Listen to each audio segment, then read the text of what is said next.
Mas a maioria foi programado para dar errado. Tem gente que fala, não, eu acordo cedo, eu sou honesto, sou trabalhador, não vai vencer. Tem dois tipos de pessoas, né? Aqueles que governam, os que são governados. Tem aqueles que criam as tendências, os que seguem a tendência. Tem os que produzem e os que consomem. Tem os que prosperam, tem os que reclamam. Então eu tô naquela parte do mesmo grupo onde você tá, no grupo das pessoas que conhecem a sua identidade, conhecem o seu propósito, entendeu o jogo, né? A gente vive debaixo de um jogo.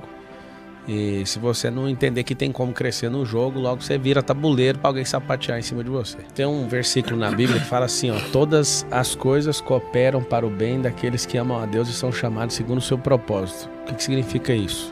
Que qualquer coisa que eu tiver envolvido vai funcionar. Então parece às vezes que algumas pessoas chamam algo de obstáculo, eu chamo de mola. Então depende do jeito que você olha. O Henry Ford falava o seguinte, Janguier, ele falava assim, que obstáculos são aquelas coisas que a gente cria quando tira o olho do alvo. Então, toda vez que acontece algo, eu uso uma técnica que eu criei, né? Coloquei o nome, que chama-se CCC, que é capturar energia, converter energia e canalizar essa energia. Então, capturar, converter e canalizar. Eu sempre vou dando risada, porque eu vejo gente se levantando contra, e essas pessoas, a gente até precisa de assinar a carteira, né? Esse tanto de hater, esse tanto de gente que às vezes está torcendo contra, é um efeito vulcão. De um lado tem gente que está a favor de você e gente contra. Essa é a fórmula para explodir. Então, uma pessoa que não tem ninguém contra, não tem ninguém criticando, eu alerto você que está assistindo. Se você não tem ninguém te perseguindo, é porque você é fraco demais. Você não está fazendo nada relevante, você não tem diferencial nenhum. Isso é assim, é dito e certo. Tem que ter gente no seu encalço, tem que ter gente incomodada com a sua fala. Só de você ser autoral como você é, Jangui, as pessoas já vão reclamar, mas de onde você tirou isso? Aí começa. Você vai falar de riqueza, aí eles vão falar que você está querendo enganar os outros. Você vai falar de tudo, aí alguém fala, senta aí, ouve a história. Era engraxate, eu era atendente de call center, você era engraxate. Eu já vigiei carro na rua. Quando a pessoa começa a ouvir, ela sensibiliza com aquilo. Mas o interessante é que se você realmente foi chamado para ser cabeça, você vai ser criticado. Então, eu pelo contrário, então eu não fico... Ai, que estão dizendo de mim? Peraí, que consultoria gratuita que é essa? Alguém fala às vezes aí, você está assistindo esse podcast? Ah, eu tô no fundo do poço. Não tá, no fundo do poço tem uma mola.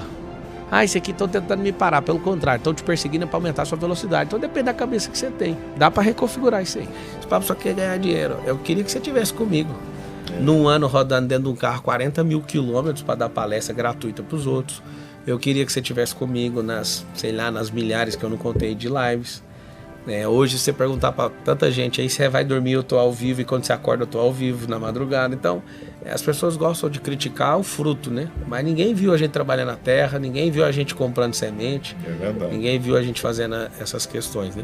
Mas eu gosto de gente, eu não sou motivador não, eu sou um ativador. Eu descobri, já aqui no percurso, motivação dura 30 minutos.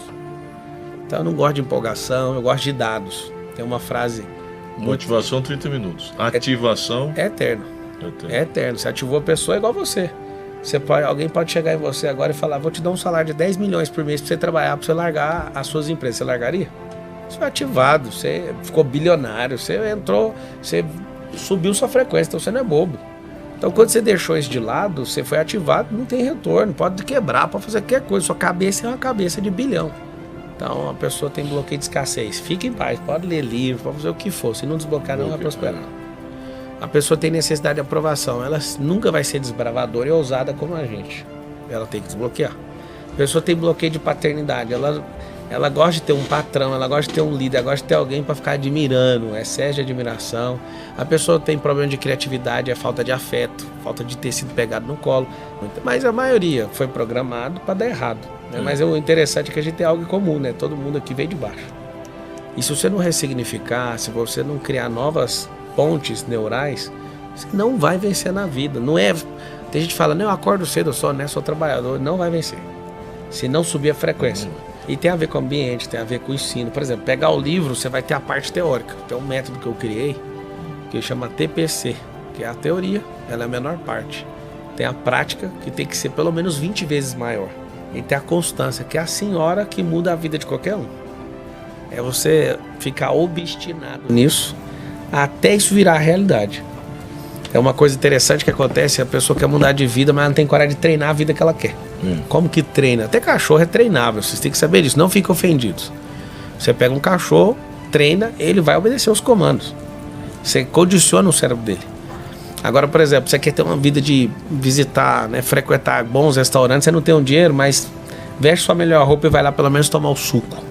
Começa a treinar desde o começo, que a sua mente vai moldando para isso. Que a escassez, por exemplo, não deixa. Eu lembro, por exemplo, quando eu fui entrar na loja da Ferrari para comprar uma Ferrari, eu fiquei bloqueado. Chorei lá na porta e não tive coragem de entrar.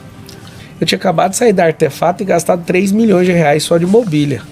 Aí a Ferrari fica parede, assim, com o Artefato aqui em São Paulo. Eu olhei, tinha umas 6 Ferraris no salão, aí eu fiquei do lado de fora. Depois eu fui visitar isso dentro de mim.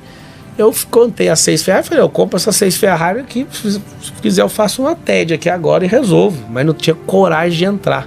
Me sentia pequeno para ter aquilo. E é crença, não é falta de grana. É crença. Aí depois fiquei com muita raiva e comprei a Ferrari só por causa disso. Desbloqueou. Desbloqueei, eu tenho uma oficina de luxo. Ressignificou. Tenho uma oficina, mandei desmontar ela inteira para descobrir o que tinha lá dentro, que tava me travando. Vi que era só um carro.